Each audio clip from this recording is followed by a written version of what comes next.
अस्सलामुअलैकुम दोस्तों हिन महिल तव्हांखे हिकु मौज़ू अहम ॿुधाइण थो चाहियां त कंहिं सां बि लाइजे त निभाइजे, याने तोड़ निभाइजे। वफ़ादार माण्हू मूंखे त मां तव्हांखे ॿुधाईंदो हलां त मूंखे तमामु वफ़ादार माण्हू पसंदि हूंदा आहिनि। जहिड़ो बि कमु, जहिड़ो बि अमल उहो ख़वाए सुठो अमल हुजे, ख़वाए कसो अमल हुजे। इंसान त गुनाहगार आहे, इंसान खां ख़ता बि थींदा आहिनि। उहो वणु नाहे जंहिंखे वाह न लोॾियो हुजे, छो त हज़रत आदम अलैहिस्सलाम खां बि ख़ता थी, गुनाह थी पियो। असां त उन्ही जा औलाद आहियूं, इंसान ख़ताकार आहे। कोशिशि कजे त को बि अमल कजे त उहो निभाइजे, उन अमल में उन में निभाउ हुजे, निभाइजे। जेकॾहिं सुठो अमल कजे उहो बि सुठे लेवल सां कजे ऐं उहो तोल निभाइजे। जेकॾहिं इंसान गुनाहगार आहे, ख़ताकार आहे, जेको गुनाह जो अमल थी वियो, का ग़लती थी वई, को ग़लति अमल थी वियो, उन्हीअ खे बि सुहिणे अंदाज़ सां निभाइजे, जीअं अञा कंहिंखे ईज़ाउ न पहुचे, कंहिंखे ॾुखाइयूं न मिलनि। जीअं मां तव्हांखे हिकिड़ो अर्ज़ु तव्हांजे आॾो रखंदो हलां त को माण्हू कंहिं सां प्यारु कंदो आहे ऐं प्यार में लव मैरिज में माना हुन सां अॻु में मिली वठंदो आहे, पोइ मिली हिके सां घणो वक़्तु पाण में गॾु रही करे पोइ वरी जॾहिं हू हिके में लव मैरिज करणु घुरंदा आहिनि त हाणे असां भला पाण में निकाह कयूं ऐं उन्हीअ सां निकाह बि कंदा आहिनि वञी कोर्ट में, ऐं पोइ उन्हीअ सां वरी न निभाईंदा आहिनि। इहो अमल बि मूंखे नापसंदीदा लॻे थो, छो त हुन माण्हूअ, हुन औरत एतमाद करे हिन ते पंहिंजा पीउ माउ बि छॾे ऐं उन्हनि खे पंहिंजे मिटनि खे विसारे हिन जे ज़रिए लॻो आहे त हिन माण्हूअ खे बि उन सां निभाइणु घुरिजे। इहो बि मां इहो अर्ज़ु कंदुसि त उन्हीअ में बि माना निभाइणु हुजे त हू निभाए। को बि अमल करे, गुनाह जो अमल थी वियो, छो त निकाह खां अॻु में जेकॾहिं उन औरत सां हुन माना हुन सां मिलियो ऐं हम बिस्तरी कई त इहो गुनाह जो सबबु थियो ऐं गुनाह थियो।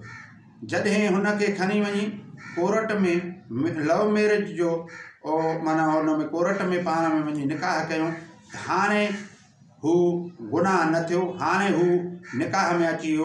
हाणे न, जेको पहिरें जेको गुनाह थियो उहो गुनाह थियो, छो जो निकाह खां अॻु में जेकॾहिं उन सां मिलियो त इहो गुनाह थियो।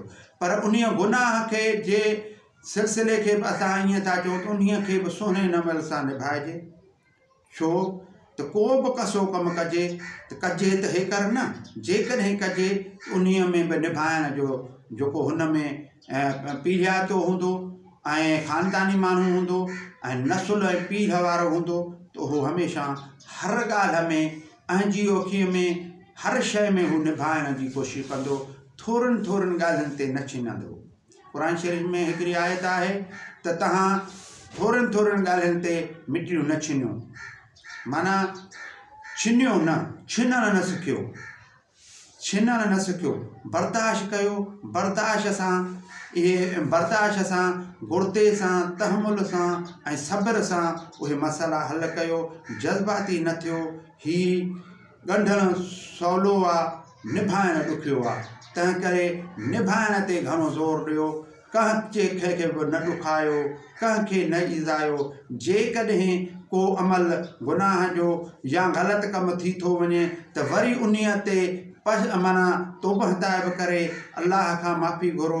उहो बशकरहार आहे, उहो गुनाह बख़्शे छॾींदो, मगर कंहिंजे दिलि खे ॾुखाईंदो उहो कॾहिं बि बख़्श न थींदो, छो त कंहिंजे बि दिलि खे ॾुखाए को शइ हासिलु करे उन खां बहितर आहे त उहो हासिलु न करे, छो त ही आरज़ी ज़िंदगी आहे। असुली असां मुसलमाननि जी ज़िंदगी अॻिते आहे, जेको कई हज़ारे करोड़े सालनि जी ज़िंदगी आहे, उते को अमल हलंदा ॿी शइ न हलंदी। तंहिं करे हू किरदार सां अमल ठहंदा ऐं किरदार सां उहे सभु कुझु ठहंदा। जेकॾहिं कंहिं लव मैरिज कयो, हाणे थोरियूं ॻाल्हियुनि ते छिनी हुनखे तलाक ॾिए त उन औरत जो अॻिते छा हाल हूंदो, पंहिंजे मिटनि माइटनि ॾे कहिड़ो मुंहुं खणी वेंदी ऐं उते वञी पहुचंदी। इहा सोचण जी मक़ाम आहे। पंहिंजे दिलि ते हथु रखी पोइ ॻाल्हि कजे त हीउ मां कहिड़ो किरदारु कयां थो, हीउ कहिड़ो मां तरीक़ो कयां थो, छा हिन तरीक़े ऐं हिन किरदार में मूंखे माण्हू सुठो चवंदा। तंहिं करे असां चवंदासीं त निभाइण ते, किरदारु निभाइण जी ते घणो माना ख़्यालु रखो। कंहिंजो माना निभाए ॾेखारियो, निभाए मल्हाए ॾेखारियो ऐं किरदारु सुठो पंहिंजो कयो। महिरबानी। अस्सलाम वालेकुम दोस्तो।